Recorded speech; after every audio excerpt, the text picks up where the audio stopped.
Ok, salut à tous, salut les amis, j'espère que vous portez bien et bienvenue à ceux qui suivent cette présentation de séminaire. Nous sommes actuellement au 4e programme d'immigration, c'est-à-dire la 4e possibilité d'immigration qu'il existe pour pouvoir immigrer au Canada. Donc, immigrer à titre de travailleur autonome. Qu'est-ce que c'est? C'est un programme qui permet d'immigrer au Canada de façon permanente en tant que travailleur autonome. C'est un programme qui concerne ceux qui possèdent une expérience utile dans les activités sportives et culturelles avec l'intention et la capacité de participer de manière significative à la vie culturelle et sportive au Canada. Désolé, c'est écrit signification, mais c'est de manière significative à la vie culturelle au Canada. Donc, c'est un programme d'immigration qui est non connu de tous parce que quand j'essaie juste d'imaginer, par exemple, ces coachs de sport qu'on retrouve dans des salles de sport qui ne savent pas qu'ils peuvent immigrer à travers ce programme, et des gens qui font aussi des activités culturelles telles que ces messieurs qui font des activités culturelles, ils ne savent pas qu'ils peuvent immigrer au Canada à travers ce programme. Maintenant, quelle est l'admissibilité? Comment faire pour...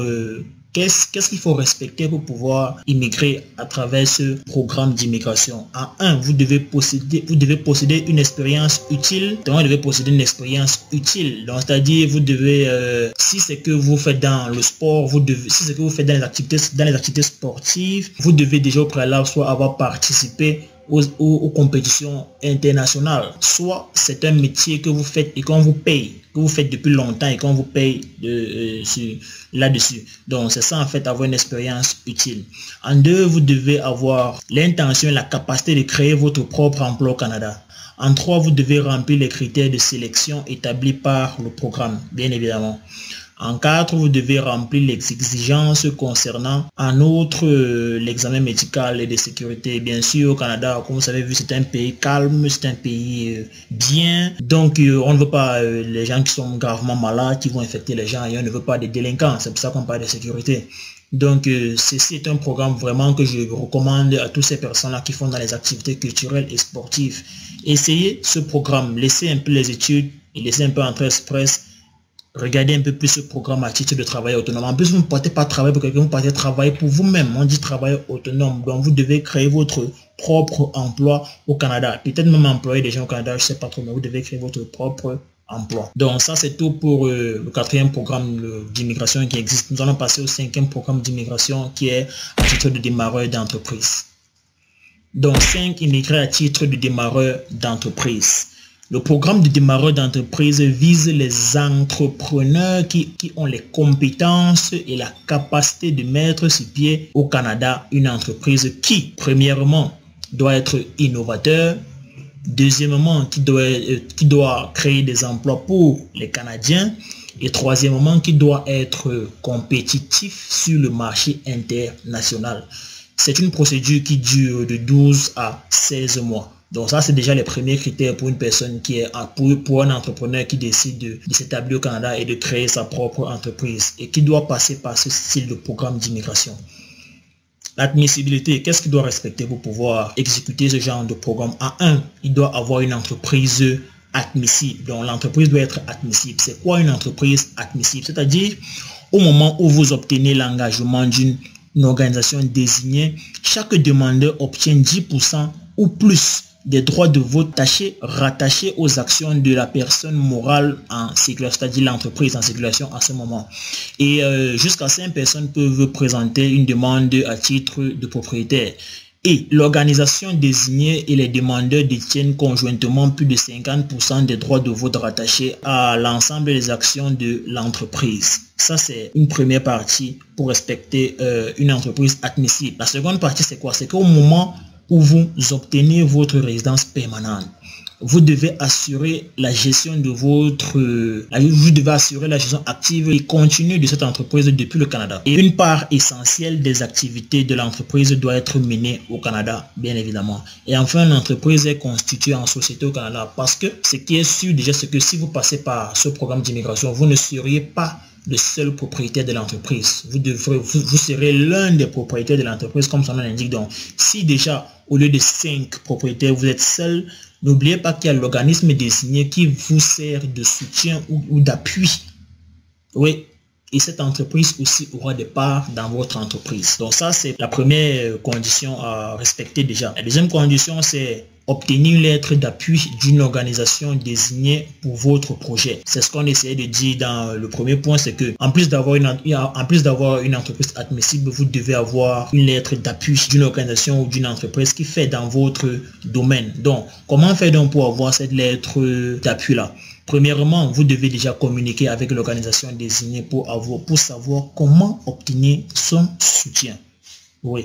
Et deuxièmement, vous devez convaincre l'organisme que vous avez une idée d'affaires qui vaut la peine d'être soutenue. Et enfin, obtenir cette lettre d'appui de cette organisation. Donc ça, c'est en 2. En 3, vous devez répondre aux critères linguistiques. Bien sûr, vous devez être parfaitement bilingue ou même plus. Ça dépend de vous, mais vous devez être bilingue pour pouvoir établir votre entreprise au Canada. Et en 4, qui est la dernière condition, c'est que vous devez apporter suffisamment d'argent pour vous établir au Canada. Donc, le tableau qui vous présente ici, vous présente en fait la somme que vous devez présenter si vous partez avec votre famille. Donc, si vous êtes seul, vous devez au minimum avoir 12 960 $ canadiens. Si ta famille compte 2 personnes, tu dois avoir au minimum 16 135 $ canadiens, ainsi de suite. Si tu as une famille de 7 personnes, tu dois avoir au minimum 34 299 $ canadiens. Et pour ceux qui ont les familles de plus de 8 personnes là, sur chaque tête, vous devez ajouter 3 492 $ canadiens. Alors, pour ceux qui veulent une conversion entre le dollar canadien et le franc CFA, sachez qu'en ce moment, ça voisine presque 426. Donc, 1 $ canadien est équivalent à près de 426 francs CFA. Donc, c'est ce qu'il faut respecter pour pouvoir immigrer en tant que démarreur d'entreprise pour les entrepreneurs. On s'est dit qu'on devait présenter deux vidéos, mais je vois qu'il y a encore un peu de temps. On peut présenter rapidement un dernier programme d'immigration qui est immigrer à titre de candidat de province. Alors, immigrer à titre de candidat de province, là, c'est un programme qui est presque pareil avec le programme d'entrée express, car il peut s'exécuter avec entrée express. Donc, ce programme est destiné aux travailleurs qui veulent résider dans une province précise. Bien évidemment, on peut dire c'est entrée express, mais pour une province précise. N'oubliez pas, comme on a dit, dans entrée express, j'ai 9 provinces sauf Québec. Donc, si vous passez par ce programme qui est d'immigrer à titre de candidat de province, c'est pour une province précise. Donc, c'est si vous avez l'intention de résider dans une province précise. En 2, pour ceux qui veulent devenir résidents permanents au Canada, parce que ce programme aussi octroie la résidence permanente, tout comme Entrée Express.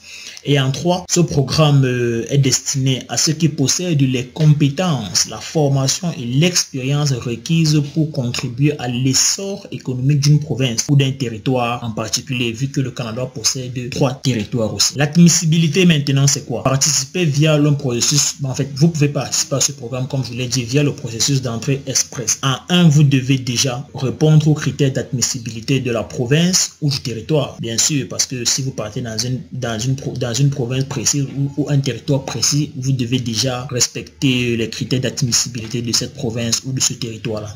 En 2, vous devez soumettre un profil d'entrée express, bien évidemment, et démontrer que vous répondez aux critères minimaux du système, entre autres que vous êtes admissible à un programme d'immigration qui en fait partie. Donc, pour dire que si vous passez par Entrée Express, vu que Entrée Express gère 3 sous-programmes, si vous respectez déjà les critères minimaux pour un de ces programmes, vous êtes admissible à ce programme d'immigration. Donc, vu qu'il se base aussi un peu sur Entrée Express pour la procédure. Et enfin, si on vous invite à présenter votre demande de résidence permanente, vous pouvez directement soumettre cette demande de résidence permanente de manière électronique via l'IRCC. Ok, donc c'est tout en fait pour ce type d'immigration à titre de candidat de province. Donc en gros, ce que vous devez retenir, c'est que c'est un programme qui est semblable à Entrée Express, mais sauf qu'il vise une seule province. Et tu peux lancer ce programme à travers Entrée Express. Donc, tu peux engager la procédure d'immigration par Entrée Express, mais derrière ce programme-ci, c'est pas facile à comprendre, mais sachez que c'est un programme qui est presque semblable à Entrée Express, mais sauf qu'il vise une province précise. son temps d'exécution n'est pas défini. Donc, je m'arrête d'abord là pour cette présentation. Et ok, surtout n'oubliez pas de liker, de partager les amis. Surtout, likez, partagez, quelle que soit la plateforme où vous vous trouvez. D'accord, merci et on se retrouve pour la suite de la présentation.